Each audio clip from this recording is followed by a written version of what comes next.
Hey, just got back from a crowded holiday spot. Well, if you have, then keep watching because in this video, I'm going to give you the right tools, precisely the vocabulary to use when it comes to crowded places. So if you're interested, just keep watching and I hope you'll enjoy it. Thanks so much for being here.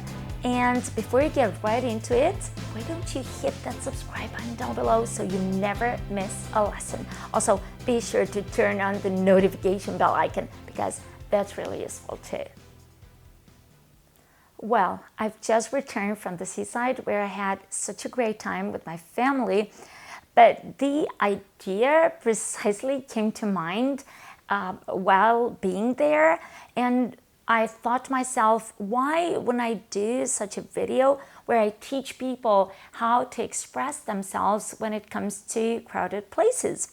So here I am walking you through this specific vocabulary for you to be able to enhance your vocabulary. Well, my first word for you is packed. Packed is an adjective, but it comes from the same verb to pack, which means to be full of something.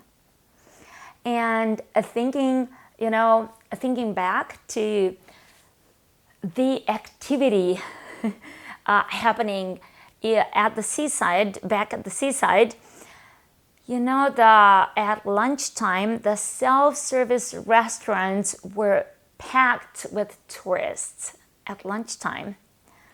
So how about you? Did you see where you were on holiday? So many people at once in the same place. Which places were packed with people? The self-service restaurants, in my case, at the seaside resort where I was, because they're cheaper. And people would rather go there than the usual restaurants. Next, we have another word that I'd like to introduce to you. Just 1 second, let me show you something. Well, full to the brim. Brim. This is what we call a brim, which is the upper edge of a cup or a container. And full to the brim or brim with something means too full of something or packed full. You can also use packed that I've given you earlier with full, packed full with something. I mean, too full. You can't, put any more in it.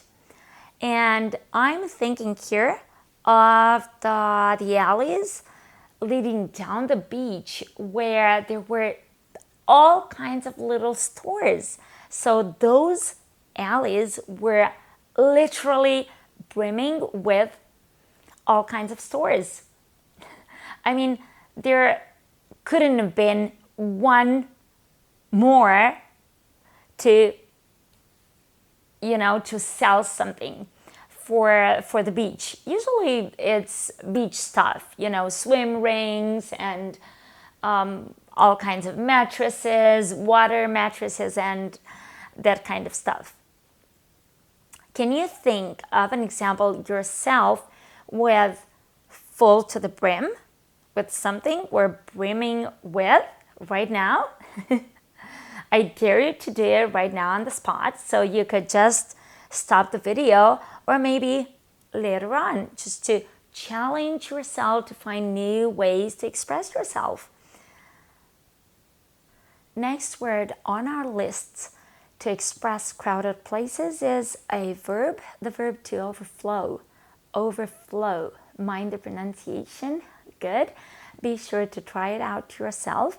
And it means to be too full of something, of people or things. Good, just like the other words. So let's take the example of our cup. It is either full to the brim or overflowing. So if I was to put one more drop of water into this cup, it would overflow. Yeah, if it was too full. Yeah, it would overflow. It would go over the edges of the cup, and the liquid would be spilling. Good. So I'm thinking of my seaside situation, and I'll tell you that the hotels were literally overflowing with tourists. I have never seen such a case in my whole life, because it was a bank holiday. We've had this religious holiday, Saint Mary's holiday, where everybody went away, got away, and all the hotels were overflowing. There were so many tourists that the space was enough for them. The accommodation space was just not enough for them. Do you have an example yourself with overflow? Let's go next then to swarming with. Swarming with. First off, swarm is a group of bees, sticking together and just flying around. So you can have this image in your mind so you can learn this expression faster or remember it easier. Swarming with is also used to talk about people or things, like doing some activity together and be a bit fussy about it, just like bees, move about. And an example here might be related to the concert that we've been to, and there were so many people swarming. The place, when we got there, the place was swarming with people from all walks of life, I could say, which means that there were people of all kinds just moving about. 2 more to go and we're done. But before we do so, I invite you to check out my other video related to travel vocabulary. You might find this useful as well, so as to be able to enrich your travel and holiday vocabulary. So thank you so much for checking it out. With this said, we can move on to mill about. Mill about or mill around, which means to move around without a clear purpose in mind.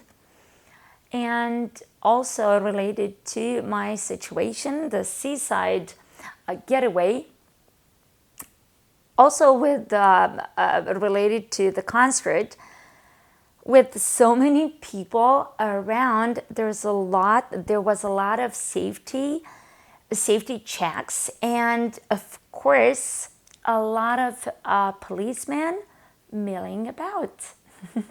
Milling about. Yeah, I know they had their they were on duty, and they had their work there to they had work to do, but at the same time I thought there was too many, and some of them weren't really doing their clear, they weren't having a clear purpose in mind, and that's why I'm saying that they were milling about. Good. For example, we can also say about dogs, stray dogs in a particular space, that they are milling about. Dogs that are moving about without doing something in particular. So what was the last time that you've seen things or animals or, of course, people milling about? Tell me your situation here, drop it here in the comments. And the last one is cram, also a verb, cram. People are cramming to see the concert, to see the rock bands.